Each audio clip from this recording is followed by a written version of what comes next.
ఉదయం నమస్కారం అందరికీ. ఈరోజు డే 24 కంటెంట్ క్రియేషన్లో దూసుకుపోతాం. మనకి 24 అంటే చాలా ఇష్టమైంది. ఎందుకో గెస్ చేయండి. 2006 తర్వాత కోబీ బ్రైంట్ వేసుకున్న జెర్సీ నెంబర్ అన్నమాట అది. So 24 is our favourite number. 24, 23 and 8 ఇట్లాంటి నెంబర్స్ బాస్కెట్బాల్లో బాగా ఫేమస్ అయిన పర్సన్స్ వేసుకునే జెర్సీ నెంబర్లు.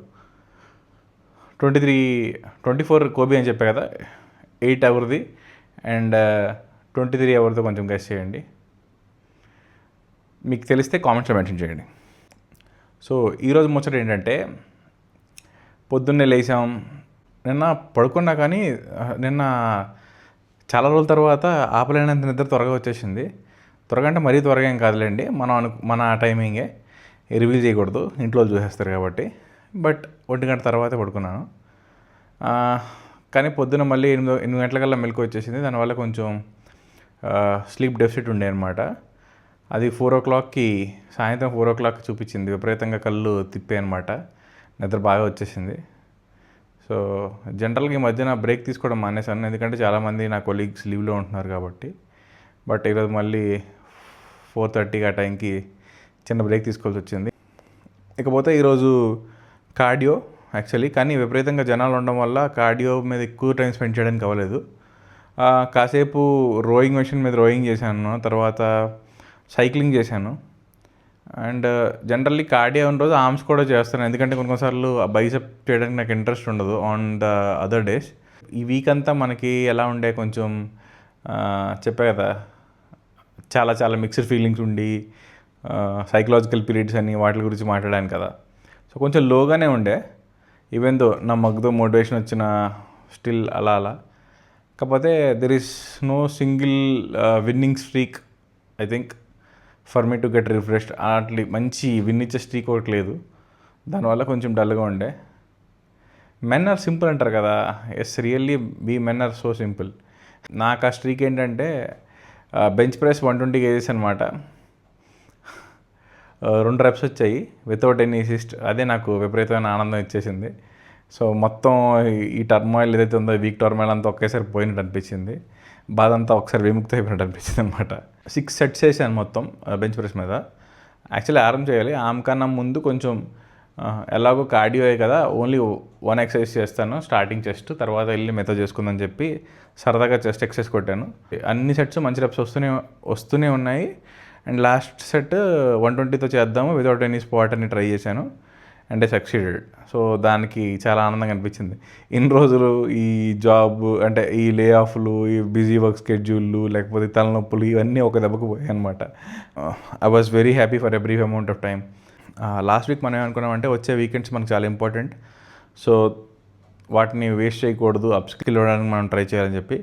కాకపోతే ఒక ఫ్రెండ్ది మ్యారేజ్ ఉంది, దానికి వెళ్ళి విజిట్ చేయాలి ఖచ్చితంగా. సో మనకి రేపు పొద్దున్న పోతుంది, అంటే నాకు కొంచెం డిస్టెన్స్లో ఉంది, ఒక 40 kilometers ఎంతో ట్రావెల్ చేయాలి నేను. ఒకవేళ నేను ఇప్పుడు నిద్రపోకపోయాను అనుకోండి, రేపు జర్నీ నుంచి వచ్చిన తర్వాత నిద్రకు తప్ప సాటర్డే అంతా వేస్ట్ అయిపోతుంది. మనం ఎంత వీలైతే అంత యూటిలైజ్ చేసుకుందాం. కొత్త రకమైన దాన్ని ఏమంటారు, ఏదో కొత్త రకమైన నేర్చుకుందాం, దాని మీద కొంచెం టైం ఇన్వెస్ట్ చేద్దాం ఖచ్చితంగా. ఇందాక మాట్లాడుతూ మెన్ ఆర్ సింపుల్ అన్నాం కదా. సో ఒక చిన్న బీ ట్రాక్ అనుకోండి, లైఫ్ అలాగే స్టాటిక్గా వెళ్తుంది ఇలాగా. కాకపోతే ఏమైనా లెగిస్తే గ్రాఫ్స్ చూపించుకోవడం బాగుంటుంది. డౌన్స్ అయితే బొచ్చులు ఉంటాయిలేండి, కాకపోతే డౌన్స్ చూపించి డిప్రెస్ చేయడం ఎందుకులే. కానీ ఎప్పుడైనా విన్ వచ్చినప్పుడు ఆ డౌన్స్ గురించి మాట్లాడి వీళ్ళు అటాచ్ ఎంత నుంచి మనం పెరిగినామని చెప్పి తర్వాత చూపించుకోవచ్చు. అంటే నేను ఈ మధ్యన యూట్యూబ్ ఫాలో అవుతున్నా, ఆ తర్వాత రకరకాల అంటే యూట్యూబ్ ఫాలో అయినా సరే, ఫర్ ఎగ్జాంపుల్ డాక్యుమెంటరీస్ చూసినా, లేకపోతే జనరల్గా కొంతమంది ఫ్రెండ్స్తో మాట్లాడుతున్నప్పుడు నేను ఒకటి అబ్జర్వ్ చేశాను. మనకి చిన్నప్పుడు ఎట్లా ఉండేదంటే, ఫర్ ఎగ్జాంపుల్ ఒక అన్ఇమాజినబుల్ థింగ్ కూడా ఈజీగా అచీవ్ చేస్తామనే కాన్ఫిడెన్స్ ఉంటుంది, because of the nature of being a child అనుకోండి. అంటే అంత ఇంప్యూర్ థాట్స్ లేని టైంలో కదా, or else very innocent that రియాలిటీకి మనకి హిట్ అవ్వదు. దానివల్ల ఏంటంటే నువ్వేమవుతారంటే, నేను పైలట్ని అవుతాను, లేకపోతే నేను కలెక్టర్ని అవుతాను, ఇట్లా ఎయిమ్స్ ఉండేవి. అండ్ నేను పెద్ద అయ్యాక ఒక కారు కొంటాను లేదా బంగ్లా కొంటాను అట్లా ఉండేవి. సో స్లోలీ నువ్వు పెద్ద అయ్యే కొద్దీ నీకు రియాలిటీ హిట్ అయినప్పుడు ఒక సెన్స్ ఆఫ్ కమిట్మెంట్ చెప్పడానికి భయపడుతుంటావు కదా. ఆ చిన్న చైల్డిష్ సెన్స్ ఆఫ్ ఇన్నోసెన్స్ అనేది మనిషిలో ఉండాలేమో అనిపిస్తుంది. నాకు తెలిసిన ఒక అతను ఉన్నాడు. ఆయనకి బేసిక్గా ఏంటంటే ఎలా అంటాను, ఒక చిన్న స్కూటీ కొనుక్కోవడం కూడా కష్టం అయ్యేది ఆయనకి. అట్లాంటిది ఆయన బ్రెయిన్ అనుకున్నాడు అనమాట, నేను పలానా రోజున ఒక థార్ కార్ కొనుక్కుంటాను అని ఒక డిసైడ్ అయింది ఫర్ ఎగ్జాంపుల్. అప్పుడది చాలా వెరీ బోల్డ్ క్లెయిమ్ అనమాట. చుట్టుపక్కల ఉన్న పరిస్థితుల వల్ల కానీ లేకపోతే వాళ్ళ ఫ్యామిలీ ఇష్యూస్ వల్ల కానీ అలా అచీవ్ చేయడం చాలా కష్టం ఆయనకి. But he claim that I will buy so and so car by so and so date అన్నట్టు చెప్పుకున్నాడు. అయితే డిలే అయింది, ఆ ప్రోగ్రెస్ ఏదైతే ఉందో అది డిలే అయింది. అంటే ఒక 1.5 year పట్టింది ఆ డిలే. కాకపోతే ఆయన కొనుక్కున్నాడు actually. Exactly not that car, but ఆయనకు సాటిస్ఫాక్షన్ ఇచ్చే కారే, ఇంచుమించు అదే ప్రైస్ రేంజ్లో.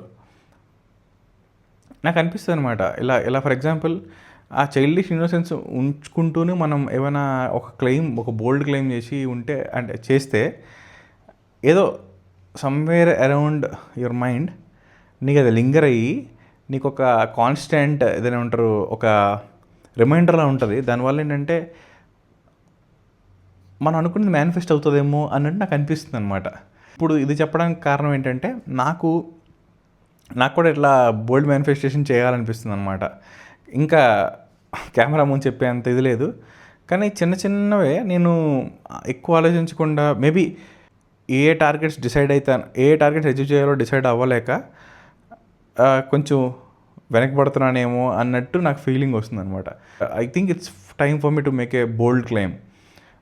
అంటే నేను చాలా విషయాల్లో భయపడుతూ చెప్పకుండా ఉంటాను అనమాట, తర్వాత ఏమవుతానేమో అని చెప్పి. కానీ ఒక మాట అనే కొద్దీ ఒక సెన్స్ ఆఫ్ కమిట్మెంట్ కూడా దానికి అటాచ్ అవుతుందేమో అన్నట్టు రీసెంట్గా నేను చూసిన కొన్ని ఎగ్జాంపుల్స్ వల్ల నాకు అర్థమవుతుంది. ఫర్ ఎగ్జాంపుల్ లెట్సే నేను ఎప్పుడు వెయిట్ లాస్కి కమిట్ అవ్వలేదు, ఆ వెయిట్ లాస్కి ఎంత కట్ చేస్తానని కమిట్ అవ్వలేదు. లేదంటే ఫర్ ఎగ్జాంపుల్ ఇంత టార్గెట్ ఉన్న జాబ్కి వెళ్తానని కమిట్ అవ్వట్లేదు.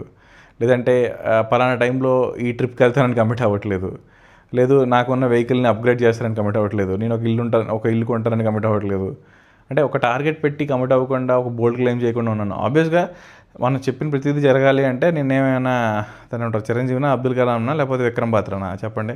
అరే మనం ఒకటి క్లెయిమ్ చేశాం కదా, ఇన్ని చెప్పినప్పుడు ఒకటి కూడా తీర్చుకోవడానికి కష్టపడలేమా అనే ఒక సెన్స్ ఆఫ్ మీనింగ్ అనేది వస్తుందేమో అని నాకు అనిపిస్తుంది అనమాట. దీని గురించి మీ అభిప్రాయం ఎలా ఉంటే చెప్పండి, కామెంట్ చేయండి. ఇంకా ఇలాంటి మరిన్ని విషయాల గురించి మాట్లాడుకుందాం, సరేనా? ఈరోజుకైతే ఉంటాను గాయ్స్, ఇంతే. సెలవు, బాయ్ బాయ్, గుడ్ నైట్.